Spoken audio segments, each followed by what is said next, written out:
All right, we're going to start with the nation. Buhari governors agree on Adamu as consensus chair. National Assembly to appeal judgment voiding Electoral Act Section 84, subsection 12. IMF ready to lend more to Nigeria.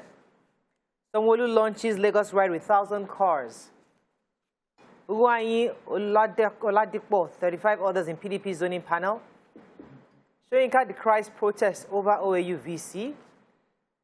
Give us another chance. PDP governors begs Nigerians.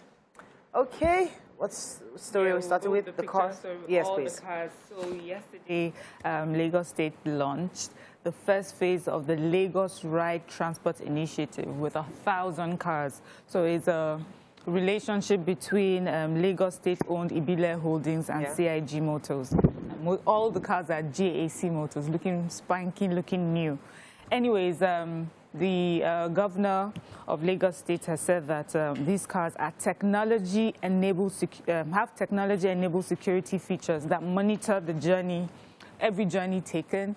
And also, those who would get these cars have the opportunity of owning the cars after making payments. And I hear that it's about 1.9 million naira down payments to be made.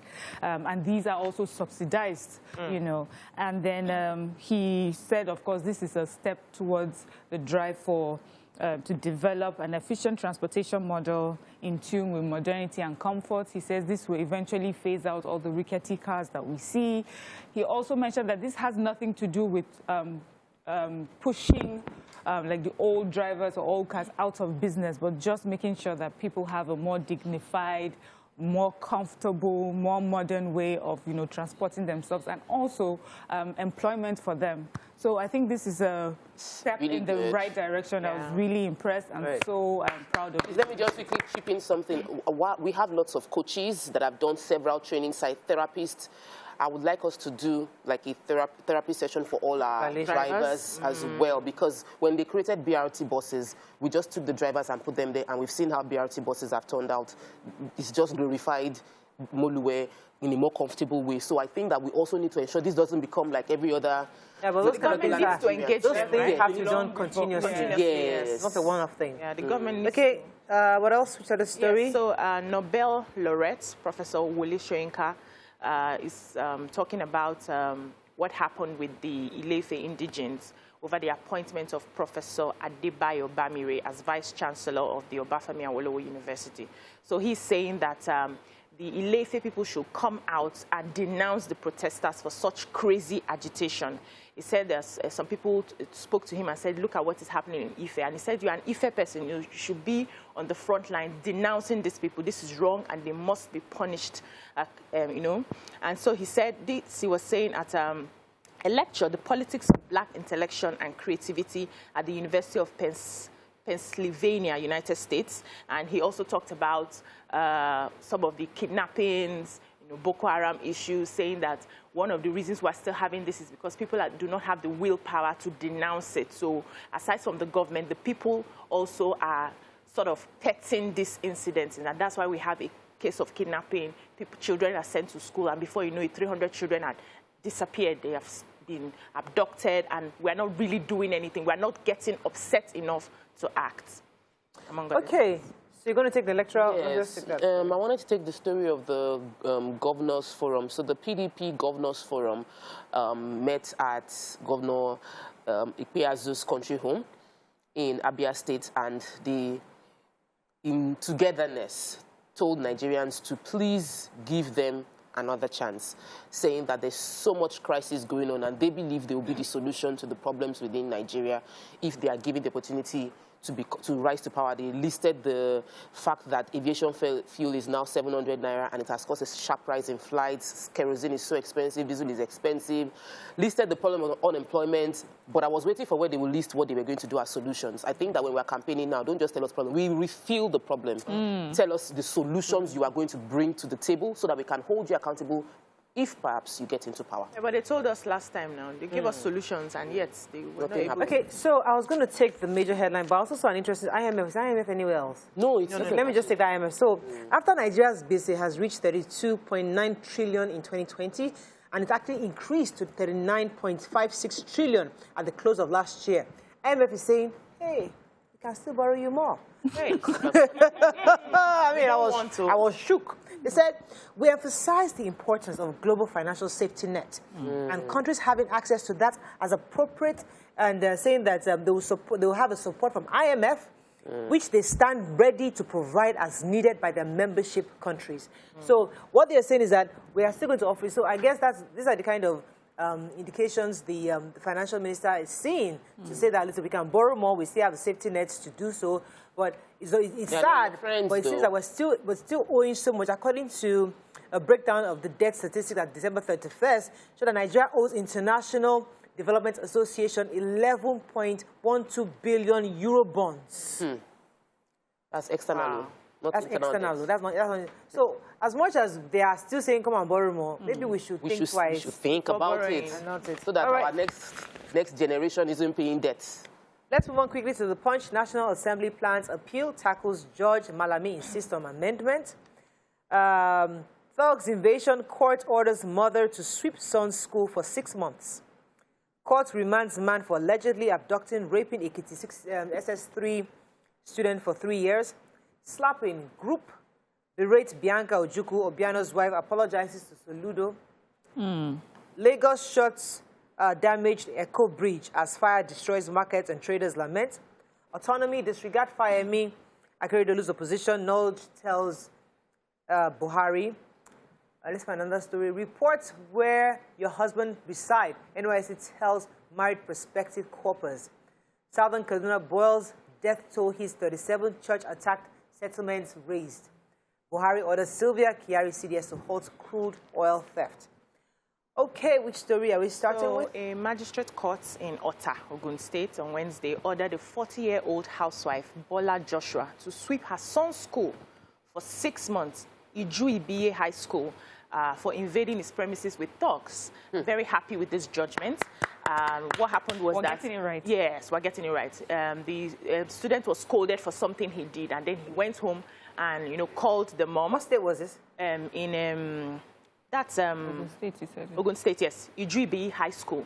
And then called the mom. The mom brought thugs, and they beat up the principal, beat up one of the, physical and health teacher, and, gave them some injuries. So the case was taken to court, and by the time they got to court, she has been charged with conspiracy, assault, and breach of peace. Now, they're going to set up a logbook for her, so that when she comes every day, she will register that she's sweeping the whole school. I am so happy with this. This will also serve as deterrence to other parents who are planning. We can always dialogue when something happens. Let's learn how to talk things through, use our mouth. Not even that. It's the type of punishment. Yeah, you will sweep. You go away and you hide your embarrassment. You see the fine. For me, sometimes it's just the easy way out. But to show up at your child's school for 6 months, sweeping, please put her in an orange or yellow. Yes. It will send a message, and I feel that that's the sort of thing that we need when we do things, community service like that. Yes, very important. Us. Wow. Very Okay, so let's take the major headline. National Assembly plans appeal, tackles judge. Remember this matter going on between the Federal High Court's judgment, saying that she expunged the Section 84, subsection 12 of the Constitution, that says that you have to resign from your office before you, at least 30 days before, as a political office holder, before you now participate in a new election. So many people who are participating right now, some of them have to resign. But the Federal High Court saying was that part of the Constitution, the Electoral Act should be expunged. Malami is about to uphold that judgment. But the National Assembly is saying, this is the wrong precedence to start. We have agreed in the House that it should be that clause should be inserted. So there's a back and forth between them, but Malami is insisting that they're going to uphold that judgment and they're going to implement it. You're going to add to that? Let me take another story, the NYSC story. So we're ready for the batch A of NYSC 2022, and the DG of the NYSC is saying that because there's always this issue of you're married and all of that, he said every married corps member should report to the state the husband resides. I wonder if that is the other way. If a man can say, I'm married, I want to stay where my wife is. Let's not enter that debate. What they are saying now is that if you're a woman and you're married, you will report in the state your husband resides. And when you are reporting, you must have your marriage certificate, your newspaper printout, as well as all the documents you submitted while registering. Another good thing that the DG said that I feel we should emphasize on is the core process has taken into preparing a lot of skill acquisition programs, and I'm aware of them, that core members should take advantage, and I know some don't. This period is a time for you to acquire skills. People complain about not having jobs, but that the core has provided, the NYSC system has provided lots of skill acquisition programs that core members need to opt into them and take advantage, because those skills will serve them lifelong if they don't get those jobs that they are looking for. I played through NYSC. Yeah, so the Apongbon fire that happened yesterday. Apongbon. You tried. I always try to pronounce it properly. So because of what happened yesterday, so we're getting reports on the cause and the state of the bridge as of today. It's being blamed on all the illegal structures underneath the bridge. They said that most of the people that were affected were those selling baking materials, but that some of the structures, the containers under the bridge, had they were storing flammable products. So that could be the reason why the fire was so widespread. The fire service said that they got the report of the fire at about 3:14. People were saying that the fire started about 3 a.m. And then Lasema also said, you know, they are doing their own investigation, and also the federal government is going to come to do an integrity test on the state of the bridge. But also, meanwhile, because this affected my son going to school yesterday, he got to school really late because that's, you know, traffic backed up all the way to our side. So they're giving motorists heading towards Apongbon from Surulere and its environs other options. They said use the Iju-Ebiye route or the Leventis UBA roundabout to connect Marina and other desired destinations. They can also use Ebute to link Ebutero to link Inner Marina and the 3rd Mainland Bridge to continue their journey. You guys are feeling like... I feel like you're back there. Okay, let's go on a break. When we come back right now, we'll go through the other parts of the paper. Stay with us. We'll be right back.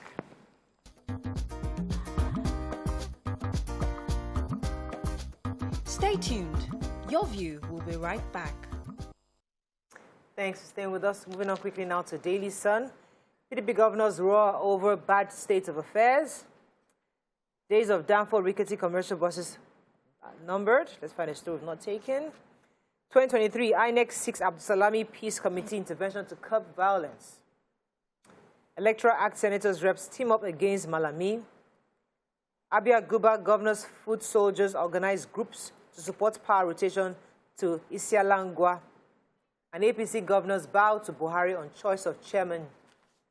Okay. So let me talk about the INEC. So Professor Mahmoud, let me do like I can pronounce it well, Yakubu, has appealed to the General Abdulsalam Abubakar, who's the leader of the National Peace Committee, that he should start engaging everybody that will be involved in the politics of 2023 early enough, so that we can minimize electoral violence in 2023 general election. He said this. There was a delegation from the committee from the Swiss Federal Department of Foreign Affairs and the Kofi Annan Foundation.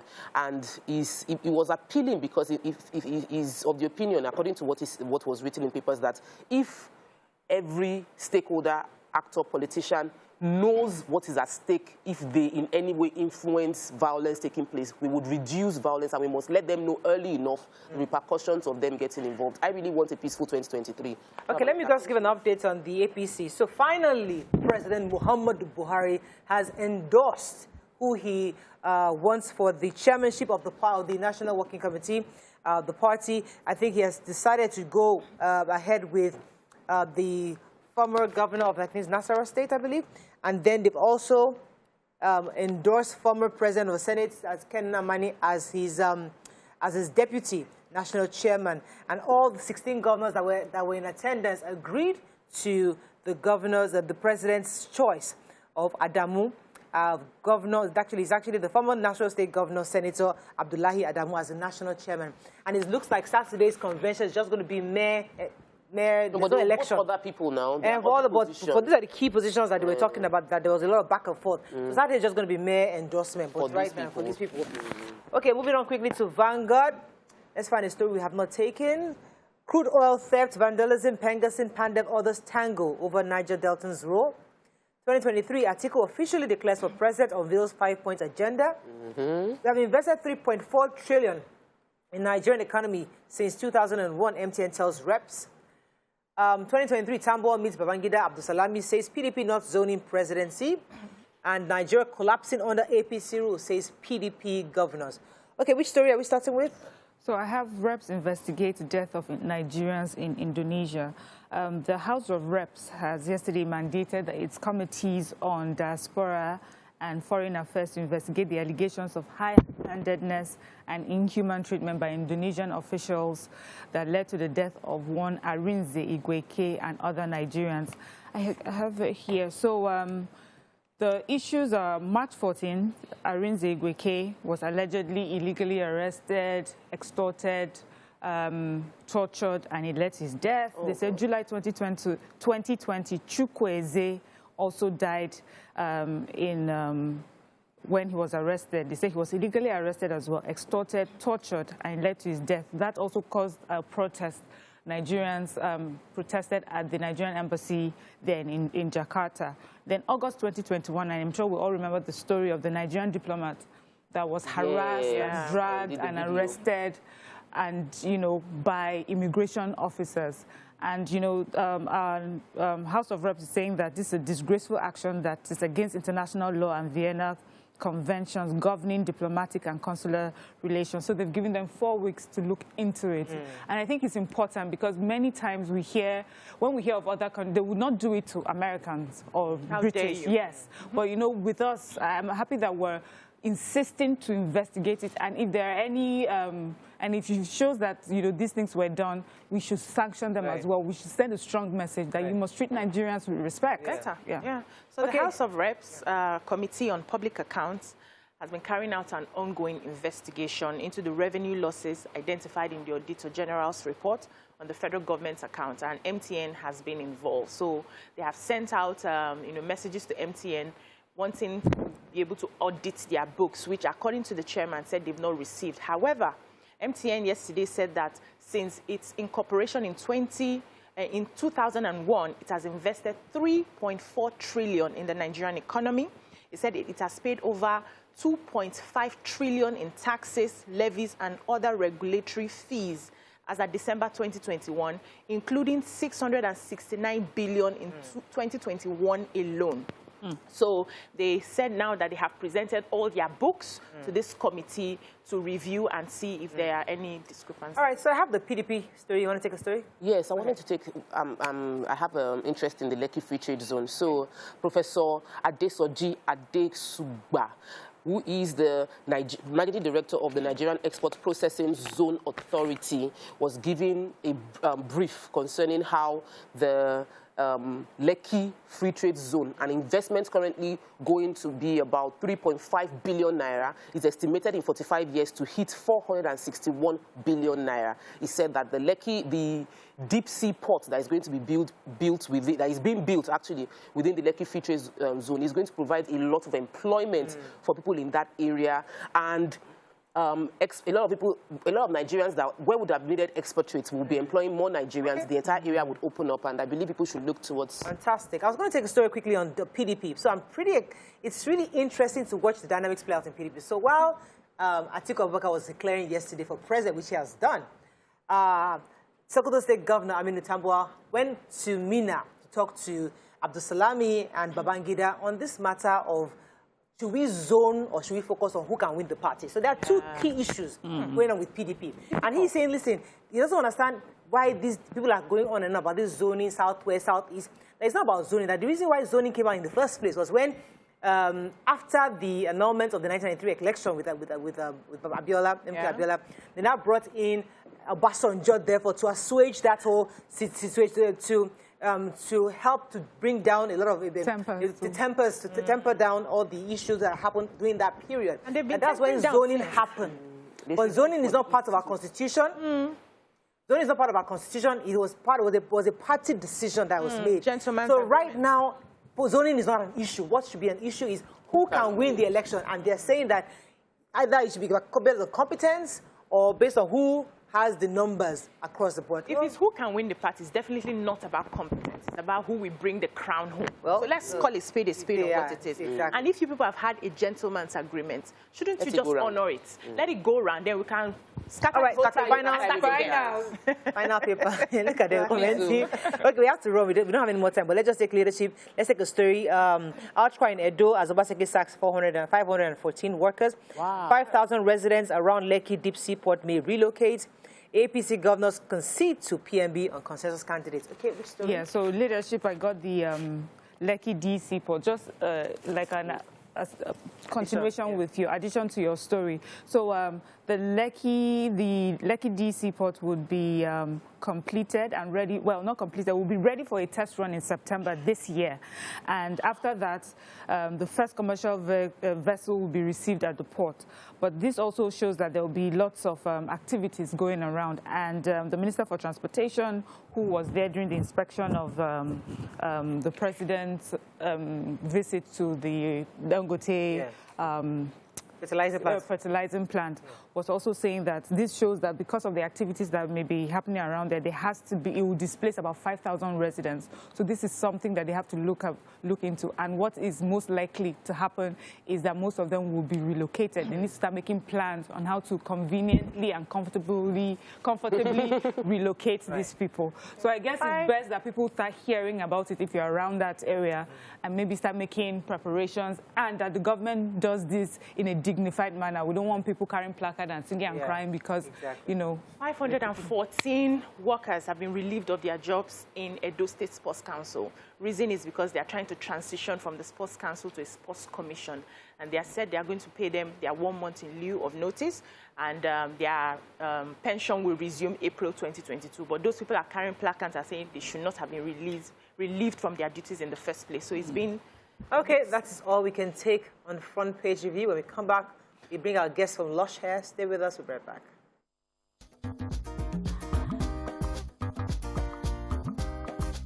Stay tuned. Your View will be right back.